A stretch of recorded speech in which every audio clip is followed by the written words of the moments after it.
Hi everyone, Lisa Haven here. Well, you've probably heard that President Donald Trump has officially backed Jerusalem being the capital of Israel. It's been all over the mainstream media, and the fact that he is moving the United States Embassy into Jerusalem as well. Something that he's campaigned on and promised on since the beginning of his election there, and he's actually following through to fruition, and I back it 100%.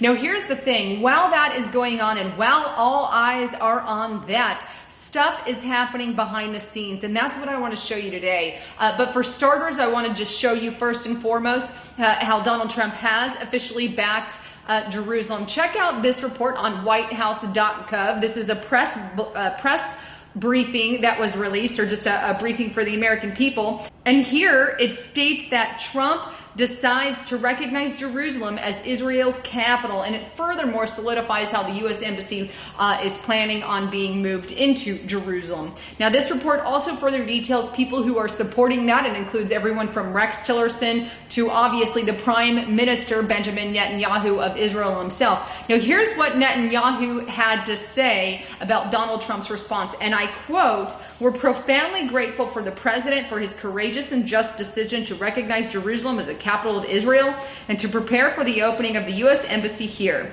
The decision reflects the president's commitment to an ancient but enduring truth to fulfill his promises and to advancing peace. The president's decision is an important step towards peace. There is no peace that doesn't include Jerusalem as the capital of the state of Israel." Now, again, I support what Donald Trump is doing here, and I have to say I agree. I take a biblical stance on that as a Christian. I am not Jewish. I often get comments in my section, "She's a Jew." I'm not a Jew. I have not a drop of Jewish blood. I'm actually part Greek and a little bit of everything else, from French to Italian to, I don't know, European stuff.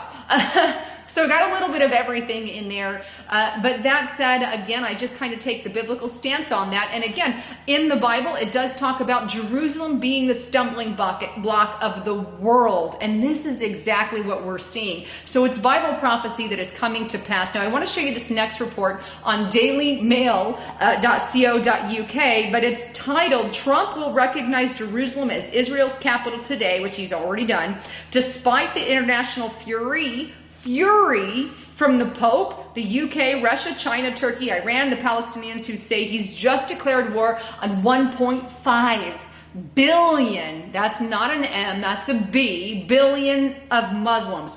Now, the report goes on to detail that Palestine said it would be a kiss of death to the two-state solution, and Trump has basically declared war on the Middle East. Well, Pope Francis, there at the Vatican, said he was profoundly concerned and appealed that everyone respect the status quo of the city. China, which has good ties with Israel and the Palestine, expressed concern over possible aggravation of regional tensions. Iran's supreme leader said Trump's new stance represented incompetence and failure, and Russia, a key Middle East player, expressed concern about the possible deterioration in the area. Needless to say, there's a lot of people that have been angered by this. Why are they so angry? What's the big deal?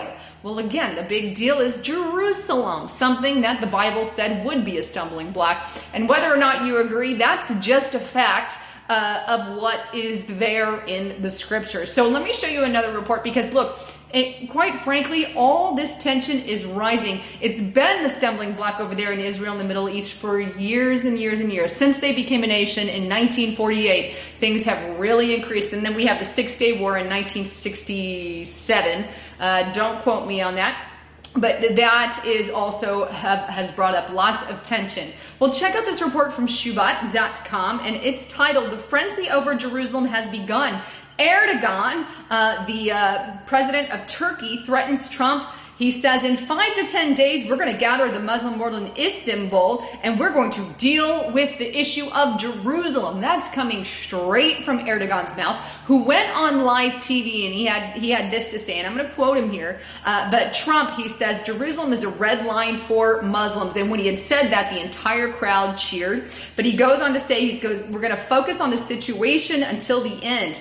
If steps is taken, in 5 to 10 days, we're going to gather the OIC, which is the Organization of Islamic Cooperation in Istanbul, and this will not be enough. We will gather the whole Muslim world in this summit. We will continue our struggle to the end, and we will end our relationship. End it with Israel. Not like they had a relationship to begin with. Let's just be honest here, Erdogan. You really don't have one. Here's another report from FoxNews.com. Trump's Jerusalem decision could spark days of rage. Senator Al Franken to make a major announcement. See, to be frank, what that report gets into is that the Middle East is basically preparing and getting ready for tensions, for uprisings, for unrest in regards to Donald Trump's decision. That's what's happening in the Middle East. So we could see more day of rage kind of stuff. But again, like I said from the get-go, these are things that were spoken about in the Bible for quite some time. And I bring it up because, again, it is a fact, but there are a lot of things that we have to take into consideration. First and foremost, we have a blatant stand coming from Donald Trump that is actually aired on all mainstream media sites. What's not aired is the constant tension I'm telling you about here in my channel, how Erdogan and China and Russia and all these people are standing against it, including the Vatican. Now, the Vatican's a whole can of worms in and of itself. That I can go on a report alone, but the Vatican wants to take Jerusalem and make it a capital for Christians, Jews, and Muslims alike, and Catholics alike. That's what they want to do with it. We know everybody kind of has their hand in the pocket. We know the Palestinians want it and Israel wants it. Everybody has their stated claim, so to speak. But again, that's why it is a stumbling block today and something that we, quite frankly, need to watch. Now, with that said, I know not everybody agrees with me on that. I get it. I don't expect everyone to agree. But this is just my personal take as a Christian and my situation and where I stand. And I'm, again, happy that Donald Trump is making that move. But we need to keep our eye on what's going on because it has a lot to do with what is going to happen in the very near future. Could this spark a war? Could this spark a huge controversy? Could this bring tensions between America and Russia or America and China? Or we know North Korea is a spitfire right now attempting to spark a war with America like they have been. Will they actually do it? Will China switch sides as a result of what happened here with Jerusalem? Will Russia switch sides?